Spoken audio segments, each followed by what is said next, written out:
IBOI Java Institute for Advanced Technology Question Requirement Database Management System question number set 49 වලින් තමයි ඔයාලට මේ video එක ගෙනාවේ. තාමත් ඔයාලා දිලාව YouTube channel subscribe කරලා නැත්නම් subscribe කරන්න. ලකුණු පැත්තේ තියෙන notification button එක click කරන්න. අනිවාර්යෙන් ආ වීඩියෝ එකක් දැම්මම touch එකේ ඉන්න අනිවාර්යෙන්ම share කරන්න මේ වීඩියෝ එක. අයි බලමු ප්‍රශ්නේ මොකක්ද කියලා. අපිට the principles of Ranabima school candidates enter the create the softwares to enter the information teachers and students that school අපිට මෙතනදිත් කියලා තියෙන රණබිම school කියන DB කියන database එකට අදාළව තමයි අපිට මේ ප්‍රශ්නේ කියලා create වෙලා තියෙන්නේ. අයි බලමු question number set 49 වල පළවෙනි ප්‍රශ්නේ මොකක්ද කියලා. අපිට පළවෙනි ප්‍රශ්නෙන් කියලා තියෙන්නේ the school enter the data after installing the softwares. All the school information include the softwares. The principal of school inform use that software had the removed recent reinstalled to the virus this computers. Imagine that you choose the yourself for that here you can see that databases has to backup. To create the backup file, select the zip partition. Use Ranabima school DB's backup as names the backup file. Create the required backup queries for this. අපිට මෙතනදී කියලා තියෙන්නේ ඉස්කෝලේ computer හදිසියවත් virus එකක් ආවොත් virus එකක් ආවා කියලා හිතලා අපිට මේ ඒගොල්ලන්ට අපි ඉන්ස්ටෝල් කර දෙන database එකට අදාළව database එකට අපි දැන් මේ create කරලා තියෙන database එකට අදාළව database එකේ backup එකක් අරගන්න එක තමයි අපිට මෙතනදී කියලා තියෙන්නේ. මම ඒකට මෙන්න මේ විදිහට මෙතනදී command prompt එක මේ විදිහට මම අරගන්නවා. මේ විදිහට cmd කියලා මම මෙතනදී windows r කියලා දීලා මම මෙතන cmd එක මම මේ විදිහට open කරගන්නවා.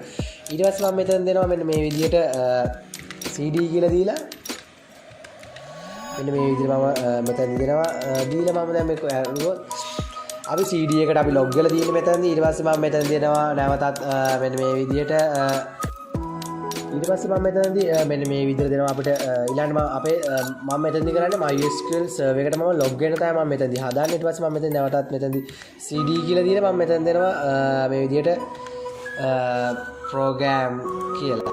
මම මෙතනදී program කියලා දීලා program file එකට මම මෙතනදී log වෙනවා. program file එකට මම මෙතනදී log වෙලා ඊට පස්සේ මම මෙතනදී කරන්නේ මෙන්න මේ විදිහට නැවතත් මම cd කියලා දීලා mysql එකට මෙතනදී log වෙන්න තමයි මම මෙතනදී හදන්නේ.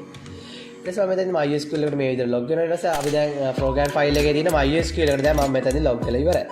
ඊට පස්සේ මම ඊළඟට කරන්නේ මෙතනදී නැවතත් cd කියලා දීලා නැවතත් දෙනවා මම මෙතනදී mysql server කියන එකේ server 8.0 කියන එක මම මෙතනදී දෙනවා. 8.0 කියන එක අපිට දෙනවා this the systems cannot find the path specified කියලා එනවා. ඒ කියන්නේ මෙතනදී ඒවා එකක් නැහැ කියලා තමයි කියන්නේ. ඒතකොට අපේ error එක තියෙන්නේ මෙන්න මෙතන mysql කියන එක. ඒක මම මෙන්න මේ විදිහට create කර ගන්න ඕනේ මෙතනදී. මේ විදිහට මම ඒක දෙනවා. අපි දීලා බලමු දැන් දීලා බලමු අපි server එක log වෙනවද කියලා. අපිට දැන් mysql server 8.0 කියන එකට අපි log වෙලා ඉවරයි. ඊට පස්සේ මම මෙතන දෙනවා ඊළඟට මේක තියෙන තැනට cd bin කියලා මම මෙතන දීලා bin එකටත් මම මේ විදිහට log වෙනවා. ඊට පස්සේ මම මෙතන දෙනවා cd bin එකෙන් පස්සේ මම මෙතන දෙනවා mysql dump කියන එක තමයි මම මෙතනදී අරගන්නේ. data එකක් backup කරන්න නම් මම dump කියන එක තමයි use කරන්නේ. dump කියලා අරගෙන මම මෙතනදී u කියලා දෙනවා. user name එක මම මෙතන දෙනවා root කියලා දීලා user name එක root. ඊට පස්සේ මම මෙතන දෙනවා password එක p කියලා දීලා මම password එක p කියලා දීලා ඊට පස්සේ මම මෙතන දෙනවා Ranabima school db කියන එක මම මෙතනදී දීලා ඊට පස්සේ මම මෙතනදී මේ විදිහට backup කරන්න නම් greater than එක මේ විදිහට මම දෙනවා. ඊට පස්සේ මම මේක දෙනවා d එකේ මේ විදිහට දෙන්න කියලා d එකේ මේ විදිහට මම දෙන්න කියලා දෙනවා Ranabima school db backup කියන එක තමයි මම මෙතෙන් දෙන්න කියලා තියෙන්නේ. backup කියන එක දීලා backup.sql කියලා දෙන එක තමයි මම මෙතනදී කියන්නේ. ඊට පස්සේ අපිට මෙතන දෙනවා enter password කියලා. එතකොට අපි SQL එකට දාලා password එකක් දෙන්න ඕනේ. ඊට password එක මේ විදිහට මම password එක දුන්නා. පස්සේ අපිට මෙන්න මේ විදිහට යනවා program file එක. ඒ කියන්නේ අපිට මෙතනදී backup එක හැදලා තියෙනවා. බලමු backup එක අපිට හැදලා තියෙනවද කියලා.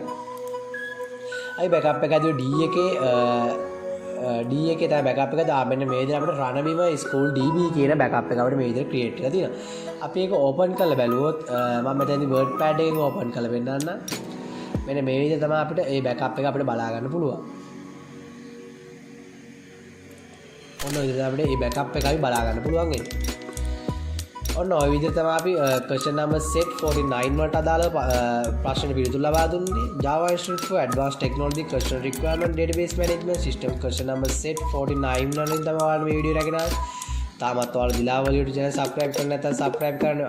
මේ වීඩියෝ හොඳ නැතිනම් මට comment එකක් දෙන්න. අනිත් ඔයාලට බාන්න යන්න. අනිවාර්යයෙන්ම වීඩියෝ share කරන්න. තාම අපි තවත් ඉදිරියේදී තවත් වීඩියෝ අනිවාර්යයෙන්ම හමු වෙමු.